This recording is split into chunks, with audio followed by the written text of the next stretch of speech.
Bonjour à toi, j'espère que ça va bien en ce moment. Ici Suzy Champagne, fondatrice du programme Pétillant fin sur scène, le programme de formation qui aide des centaines de passionnés à aller au bout de leurs rêves. Aujourd'hui, j'ai envie de te faire une vidéo très spontanée. En fait, j'ai juste envie de me déposer avec toi. J'ai 3 questions super importantes à te poser. Est-ce que ça t'a déjà arrivé d'être en panne d'inspiration? Est-ce que tu as déjà eu l'impression que pour être capable de continuer à créer, tu devais briser absolument ta routine? Est-ce que ça t'est déjà arrivé tout simplement d'avoir besoin de changer d'air pour être capable de continuer à travailler sur ton projet? Mais si tu t'es déjà senti comme ça, sache que moi je te comprends totalement. En fait, je me suis sentie comme ça dernièrement, puis ça a duré des semaines. Très souvent, lorsqu'on se sent comme ça, les défis sont les mêmes. Hein? On a l'impression de ne pas se reconnaître. On a l'impression d'être une personne différente parce que tout d'un coup, on n'est plus créatif, on n'est plus productif, on n'est plus capable d'avancer. Ça, c'est pas facile pour notre ego. On a l'impression de ne pas être comme les autres non plus parce qu'on a besoin de briser la routine constamment, alors que les autres sont bien dans du 9 à 5. Mais surtout, on se sent coupable. On se sent coupable de devoir avoir besoin de changer d'air constamment pour être capable d'être productif. Résultat, vu qu'on se sent comme ça, notre niveau de stress y augmente. Et ça, c'est pas bon pour notre cœur. Ça fait en sorte qu'on est de moins en moins productif. Puis ça, moi, je vous le garantis, ça affecte notre estime de nous-mêmes. Aujourd'hui, j'ai juste envie de vous partager 3 trucs pour nourrir l'artiste qui est en vous. Parce que sachez que l'artiste qui est en vous, pour être capable de continuer à créer, pour être capable de continuer à être imaginaire et à être dans son univers créatif, il a besoin d'être nourri. Et les 3 stratégies que je vous propose aujourd'hui vont vous aider à nourrir l'artiste qui est en vous. La première stratégie est tellement simple que souvent on oublie de la mettre sur pied. Entourez-vous d'un univers qui va être bon pour vous. Sortez de la maison, faites des visites créatives, faites des visites que j'appelle artistiques. Ces visites-là, ça va éveiller vos 5 sens. Et plus vos 5 sens vont être éveillés, plus vous allez construire à partir de votre cœur et meilleur va être stimulée votre créativité.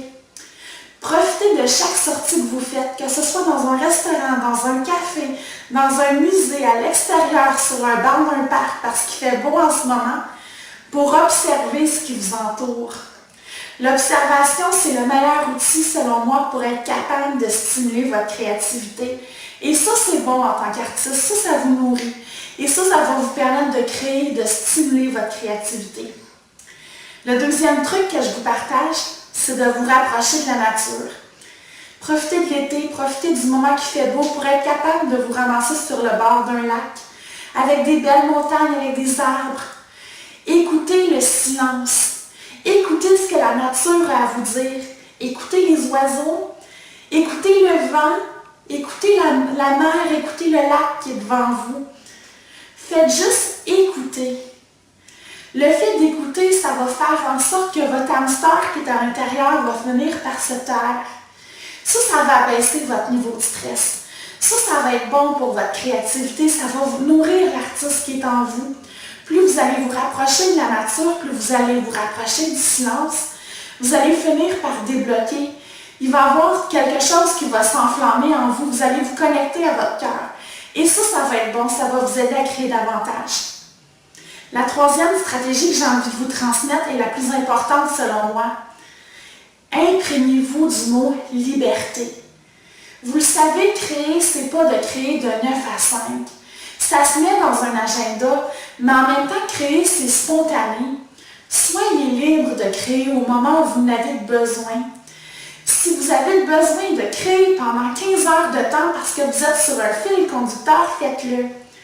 Si au contraire, ça fait 3 jours que vous n'êtes pas capable de créer, ne vous sentez pas coupable. C'est juste que vous avez besoin d'un temps d'arrêt. Vous avez besoin de nourrir l'artiste qui est en vous. Vous avez besoin de vous imprégner de votre sentiment de liberté pour être capable d'avoir une autre vague de création. Et ça, c'est très important de le comprendre. Donc aujourd'hui, j'ai une bonne nouvelle pour vous. Je pars tout l'été pour nourrir l'artiste qui est en moi. En fait, avec ma famille, on part avec notre tante Roulotte Puis on s'en va faire le tour du Nouveau-Brunswick. Ensuite, je m'en vais m'installer dans plusieurs campings, juste pour être capable d'écouter le silence, pour être capable de mettre sur pied les stratégies que je viens de vous transmettre, pour être capable de nourrir l'artiste qui est en moi et de revenir cet automne en force pour être capable de vous livrer de la marchandise et pour être capable de vous annoncer toutes les bonnes surprises qui s'en viennent.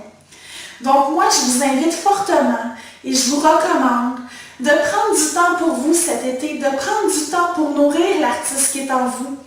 N'oubliez jamais d'apporter votre calepin de notes, hein?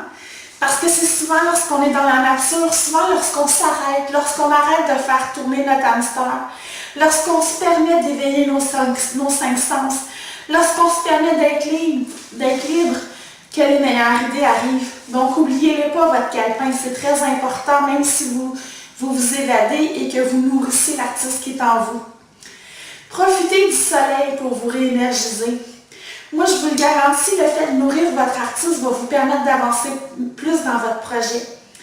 Alors, je vous souhaite sincèrement un été magique, un été ensoleillé, un été dans lequel vous allez enfin devenir une personne irrésistible, une personne qui pétille dans la vie de tous les jours, ce qui va vous aider, puis ça, je vous le garantis, à pétiller davantage sur scène.